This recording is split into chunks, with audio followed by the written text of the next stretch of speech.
എപ്പോഴും നന്ദി വിശ്വാസം ഉണ്ടായിരിക്കണം. ഒരിക്കൽ ഒരു ഗ്രാമത്തിൽ പാവപ്പെട്ട ഒരു കർഷകൻ തന്റെ കുടുംബത്തോടൊപ്പം താമസിച്ചിരുന്നു. മഴ കുറവായിരുന്നതിനാൽ കൃഷിയൊന്നുമില്ലായിരുന്നു. അതിനാൽ എവിടെ നോക്കിയാലും പട്ടിണിയായിരുന്നു.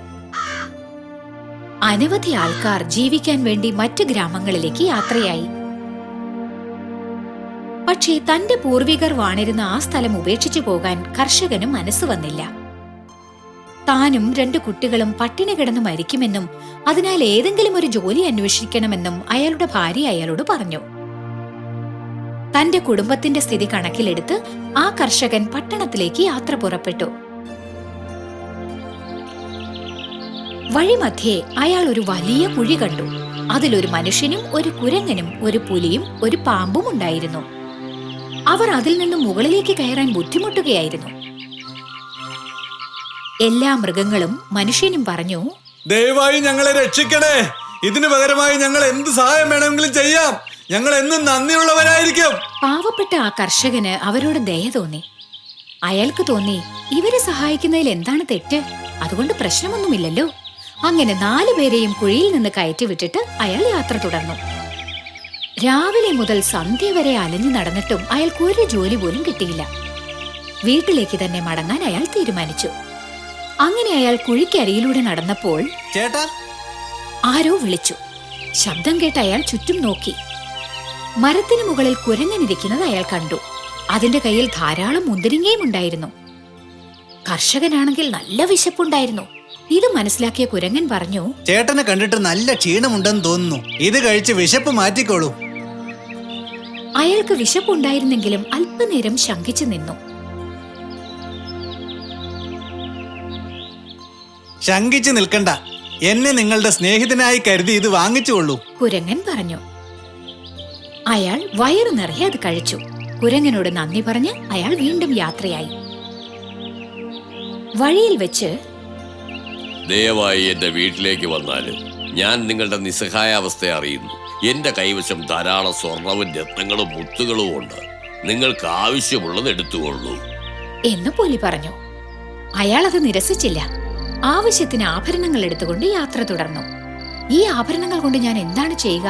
എവിടെ കൊണ്ടുപോയി വിറ്റ് പണമാക്കും എന്ന് കർഷകൻ ചിന്തിച്ചു. പെട്ടെന്നാണ് അയാൾക്ക് താൻ കുഴിയിൽ നിന്ന് രക്ഷിച്ച ആ മനുഷ്യനെ ഓർമ്മ വന്നത്.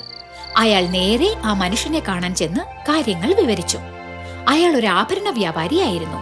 ഈ ആഭരണങ്ങൾ രാജകൊട്ടാരത്തിലേതാണെന്ന് അയാൾക്ക് മനസ്സിലായി. പെട്ടെന്ന് അയാൾക്ക് തോന്നി, രാജാവിൽ നിന്ന് നല്ല പേര് സമ്പാദിച്ച് ധാരാളം പണം ഉണ്ടാക്കാമെന്ന്. അല്പനേരം ഇരിക്കൂ, ഞാൻ ഇപ്പോൾ വരാം എന്ന് പറഞ്ഞ് അയാൾ കൊട്ടാര കാവൽക്കാരോടൊപ്പം മടങ്ങി വന്നിട്ട് പറഞ്ഞു, ഈ കർഷകൻ ഒരു കള്ളനാണ്. കർഷകന് ശിക്ഷ നൽകി തടവിലാക്കപ്പെട്ടു. അയാൾ വല്ലാതെ ദുഃഖിച്ചു. കുരങ്ങനും പുലിക്കുമുണ്ടായിരുന്ന അത്രയും നന്ദി പോലും ആ മനുഷ്യനില്ലാതെ പോയല്ലോ. എന്തൊരു ലോകമാണിത്. ഒടുവിൽ ആ പാമ്പും എന്നോട് പറഞ്ഞു എന്നെ സഹായിക്കാമെന്ന്. എങ്ങനെയാണത് എന്നെ സഹായിക്കുകയെന്ന് ഒന്ന് നോക്കണം. കർഷകൻ സ്വയം പറഞ്ഞു.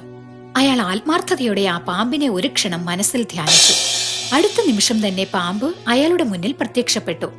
അയാൾ നടന്ന സംഭവങ്ങൾ വിവരിച്ചു.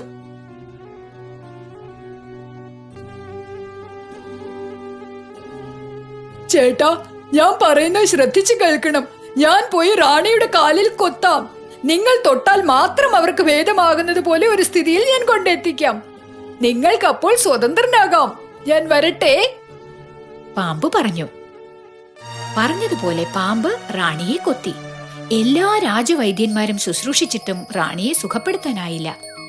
ആ സമയത്ത് കർഷകൻ തടവറ കാവൽക്കാരനോട് താൻ റാണിയെ ഭേദമാക്കാമെന്ന് പറഞ്ഞു.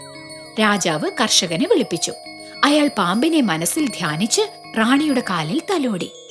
റാണിയുടെ അസുഖം ഭേദമായി. രാജാവിനും സന്തോഷമായി. കർഷകൻ താൻ നിരപരാധിയാണെന്ന് തെളിയിച്ചു. കുറ്റക്കാരനായ ആഭരണ വ്യാപാരിക്ക് ശിക്ഷ വാങ്ങിച്ചു കൊടുക്കുകയും ചെയ്തു. രാജാവ് കർഷകന് ധാരാളം സ്വർണ്ണാഭരണങ്ങളും വിലപിടിപ്പുള്ള രത്നങ്ങളും നൽകി. ഗുണപാഠം: സഹായിച്ചവരോട് നന്ദി കേട് കാണിക്കുന്നത് ഏറ്റവും നീചമായ കാര്യമാണ്. എപ്പോഴും നന്ദിയുള്ളവരായിരിക്കുക.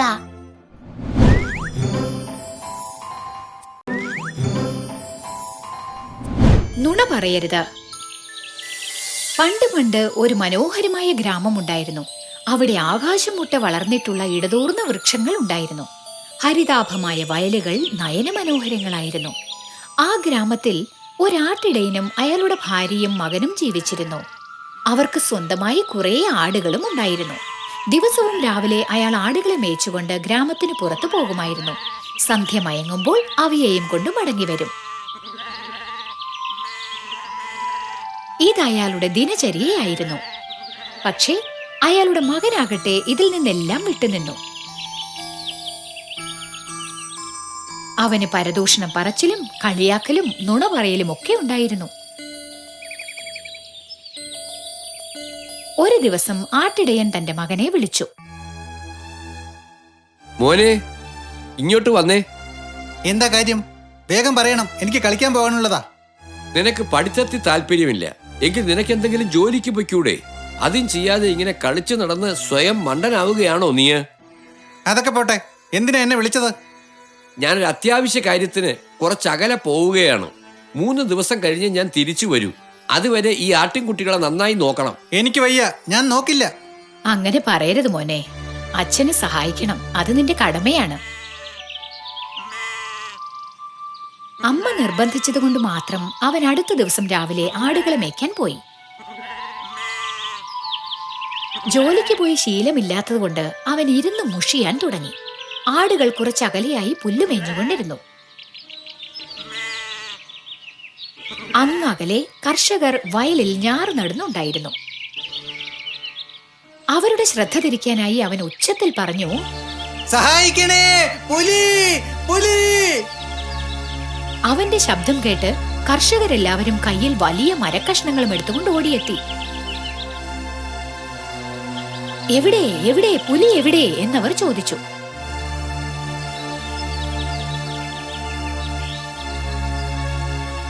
പക്ഷേ അവന്റെ മുഖത്ത് ഭയത്തിന്റെ നിഴൽ പോലും ഇല്ലായിരുന്നു.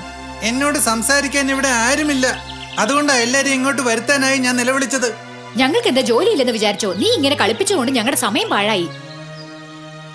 എല്ലാവരും അവനെ ശകാരിച്ചിട്ട് വന്ന വഴിക്ക് പോയി. അടുത്ത ദിവസം അവൻ മറ്റൊരു ദിശയിലേക്കാണ് പോയത്. അവിടെ പതിവ് പോലെ ആടുകളെ പുല്ലുമേയാനായി വിട്ടു. ആടുകൾ മേഞ്ഞുകൊണ്ടിരുന്നപ്പോൾ അവൻ വീണ്ടും കൂകി വിളിച്ചു, പുലി വരുന്നേ, പുലി വരുന്നേ, ഓടി വരണേ! അന്നും കർഷകരെല്ലാവരും അവിടെ ഓടിയെത്തി. അവൻ നുണ പറഞ്ഞതാണെന്ന് അറിഞ്ഞപ്പോൾ എല്ലാവരും അവനെ ശകാരിച്ചിട്ട് മടങ്ങിപ്പോയി. ഇത് അവനൊരു തമാശയായിരുന്നു. അവൻ ഇത് ആസ്വദിക്കുകയായിരുന്നു. അടുത്ത ദിവസം അച്ഛൻ പറഞ്ഞതുപോലെ മടങ്ങി എത്താതിരുന്നതിനാൽ അന്നും അവൻ ആടുകളെ മേയ്ക്കാൻ പോകേണ്ടി വന്നു. അന്ന് എങ്ങനെയാണ് വ്യത്യസ്തമായ രീതിയിൽ ആൾക്കാരുടെ ശ്രദ്ധ ആകർഷിക്കുക എന്നവൻ ചിന്തിച്ചുകൊണ്ടിരുന്നപ്പോഴാണ് ഒരു പുലി ആടുകളെ ഓടിക്കുന്നതും അവ അങ്ങോട്ടും ഇങ്ങോട്ടും ഓടുന്നതും അവൻ കണ്ടത്. ഇത്തവണ യഥാർത്ഥത്തിൽ പുലി വന്നതായിരുന്നു. പുലി, പുലി, ഓടി വരണേ, ആരെങ്കിലും സഹായിക്കണേ, പുലി! ഇത്തവണ അവന് സത്യത്തിൽ സഹായം വേണ്ടി വന്നു. അവൻ ഉച്ചത്തിൽ വിളിച്ചു, പക്ഷെ ആരും സഹായത്തിനെത്തിയില്ല. അവന്റെ നുണ പറച്ചിൽ കാരണം തന്റെ ആടുകളെ മുഴുവനും നഷ്ടപ്പെട്ടു. ദുഃഖിച്ചുകൊണ്ട് അവൻ തന്റെ വീട്ടിലേക്ക് മടങ്ങി. ഗുണപാഠം: ഒരാൾ നുണയനാണെന്നറിഞ്ഞാൽ അയാൾ സത്യം പറഞ്ഞാൽ പോലും ആരും വിശ്വസിച്ചെന്ന് വരില്ല. അതുകൊണ്ട് കൂട്ടുകാരെ, ജീവിതത്തിൽ ഒരിക്കലും നുണ പറയാൻ പാടില്ല. എപ്പോഴും സത്യം മാത്രം പറയുക.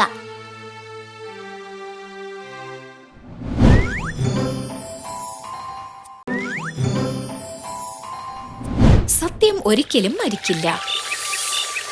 പണ്ട് ഒരു അലക്കുകാരൻ ഉണ്ടായിരുന്നു. അയാൾക്കൊരു കഴുതയും. അയാൾ ദരിദ്രനായിരുന്നതിനാൽ കഴുതയ്ക്ക് നേരാവണ്ണം ഭക്ഷണം കൊടുത്ത് തീറ്റിപ്പോറ്റാൻ കഴിഞ്ഞിരുന്നില്ല. പക്ഷേ അഴുക്കു തുണികളുടെ ഭാണ്ഡക്കെട്ട് കൂടിക്കൊണ്ടേയിരുന്നു. ഒരു ദിവസം കഴുത തന്റെ യജമാനനോട് പറഞ്ഞു, യജമാനെ, എനിക്ക് ഇത്രയധികം ഭാണ്ഡക്കെട്ടുകൾ ചുമക്കാൻ കഴിയുന്നില്ല. മതിയാവോളം ഭക്ഷണവും തരുന്നില്ല. എന്റെ ഈ ഭാരം കുറയ്ക്കാൻ നിങ്ങൾക്ക് എന്തെങ്കിലും ചെയ്തുകൂടെ? നീ 5 ഗ്രഹണശക്തിയുള്ള ഒരു മൃഗമാണ്. നീ എന്റെ അടിമയാണ്. ഞാൻ നിന്റെ യജമാനനാണ്. നിന്റെ പ്രയാസങ്ങളെ കുറിച്ച് പറയാൻ നിനക്ക് യാതൊരു അർഹതയുമില്ല. അയാൾ കഴുതയോട് കർക്കശമായി സംസാരിച്ചുവെങ്കിലും അയാൾക്ക് കഴുതയോട് ദയ തോന്നി. കഴുതയുടെ കഷ്ടപ്പാട് അയാൾക്ക് അറിയാമായിരുന്നു. എന്തു ചെയ്യാനാണ്? അയാൾ ഇങ്ങനെ ചിന്തിച്ചുകൊണ്ട് നടന്നു പോയപ്പോൾ ഒരു പുലി അവിടെ കിടക്കുന്നത് കണ്ടു. അയാൾക്കൊരാശയം തോന്നി.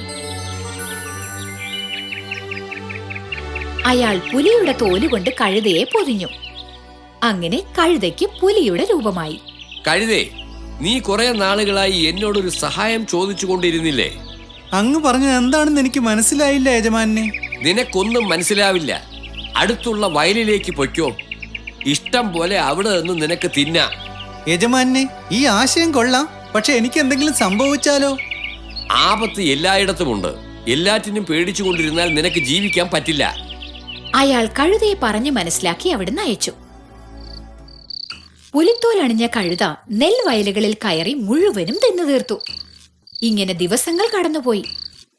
വയലുകളുടെ ഉടമസ്ഥരായ കർഷകർ പുലിയെ കണ്ടു പേടിക്കാൻ തുടങ്ങി. എന്ത് ചെയ്യണമെന്നറിയാതെ വിഷമിച്ചു. പക്ഷെ അതിനെ എങ്ങനെയെങ്കിലും പിടിക്കാൻ ചിലർ തീരുമാനിച്ചു. ഒരു ദിവസം പുലിത്തോൽ ധരിച്ച കഴുത വയലിൽ കയറി. അപ്പോൾ മറ്റൊരു കഴുത എവിടെ നിന്നോ കരയുന്ന ശബ്ദം കേട്ടു. താൻ പുലിയുടെ രൂപത്തിലാണെന്ന കാര്യം കഴുത മറന്നുപോയി. അതും കരയാൻ ആരംഭിച്ചു. പുലിയുടെ വേഷമണിഞ്ഞ കഴുതയാണതെന്ന് എല്ലാവർക്കും ബോധ്യമായി. അവർ ഓടി വന്ന് കഴുതയെ വടികൊണ്ട് കുതിരെ തല്ലിക്കൊന്നു.